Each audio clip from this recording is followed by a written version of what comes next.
حضرات، آج میں ایک چھوٹی سی ویڈیو آپ تمامی حضرات کے لیے بنا رہا ہوں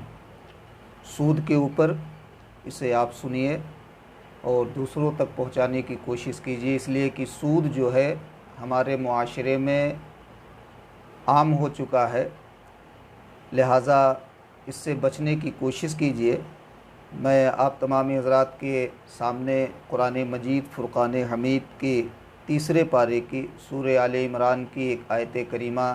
تلاوت کرتا ہوں۔ اللہ رب العزت ارشاد فرماتا ہے، اعوذ باللہ من الشیطان الرجیم، بسم اللہ الرحمن الرحیم، الذین یأکلون الربا لا یقومون الا کما یقوم الذی یتخبطہ الشیطان من المس۔ وہ لوگ جو سود کھاتے ہیں وہ قیامت کے دن کھڑے نہیں ہو سکیں گے مگر جس طرح وہ شخص کھڑا ہوتا ہے جسے شیطان نے ہاتھ لگا کر بدحواس کر دیا ہو۔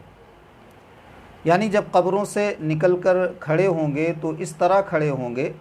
جس طرح وہ شخص کھڑا ہوتا ہے جسے شیطان نے چھوا اور مدہوش کر دیا، اور ان کی یہ حالت اس لیے ہوگی کہ ذالک بانہم قالوا انما البیع مثل الربا، کہ انہوں نے کہا کہ خرید و فروخت سود کی طرح ہے، یعنی خرید و فروخت کی طرح سود بھی جو ہے یہ حلال ہے، یہ سود کھانے والوں نے کہا۔ چنانچہ انہوں نے اس چیز کو حلال قرار دیا جسے اللہ تبارک و تعالی نے حرام کیا تھا۔ جب قیامت کے دن اللہ تعالیٰ لوگوں کو اٹھائے گا تو وہ تیز تیز نکلیں گے، لیکن سود کھانے والوں کی حالت یہ ہوگی کہ وہ گریں گے اور پھر اٹھیں گے، جس طرح کوئی نشے کی حالت میں ہو، وہ جب بھی کھڑا ہوگا گر جائے گا۔ کیونکہ جب ان لوگوں نے دنیا میں سود کھایا جو حرام ہے تو اللہ تعالیٰ نے ان کے پیٹوں کو بڑھا دیا، حتیٰ کہ قیامت کے دن وہ بھاری ہوں گے۔ اب آپ کے سامنے اور میں عرض کرتا ہوں، ایک حدیث شریف میں فرمایا گیا کہ حضور نبی رحمت جان دو عالم صلی اللہ تعالی علیہ وآلہ وسلم نے فرمایا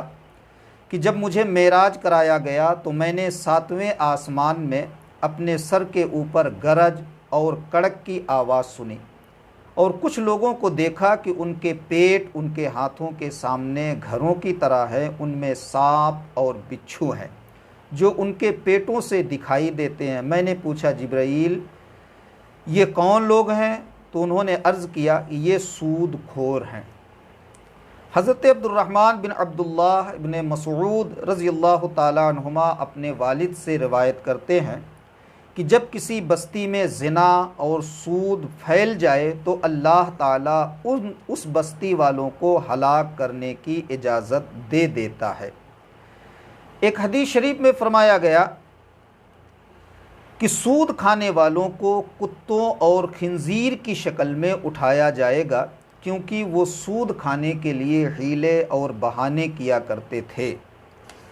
اس کے آگے ارشاد فرمایا گیا، نبی اکرم صلی اللہ تعالی علیہ وآلہ وسلم نے ارشاد فرمایا کہ سود کے 70 دروازے ہیں،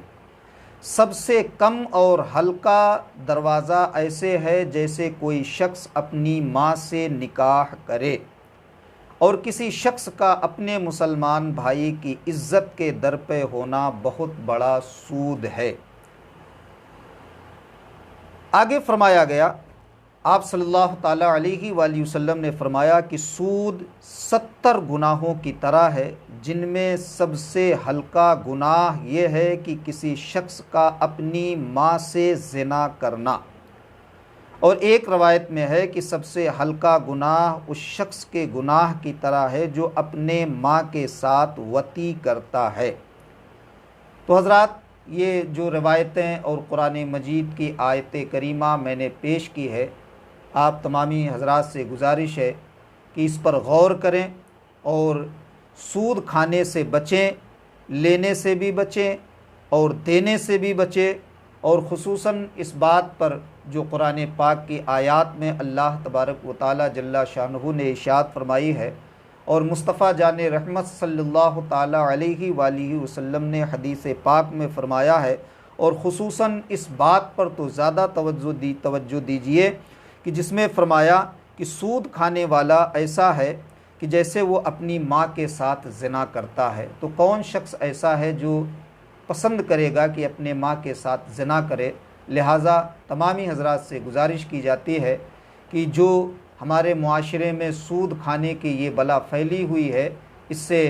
بچیں، دوسروں کو بھی بچانے کی کوشش کریں۔ اللہ تبارک و تعالی جل شانہ کی بارگاہ میں دعا ہے، اللہ تبارک و تعالی اپنے حبیب پاک صاحب لولاک صلی اللہ تبارک و تعالی علیہ وآلہ وسلم کے صدقے طفیل تمام مسلمانوں کو سود کھانے، سود لینے اور سود دینے سے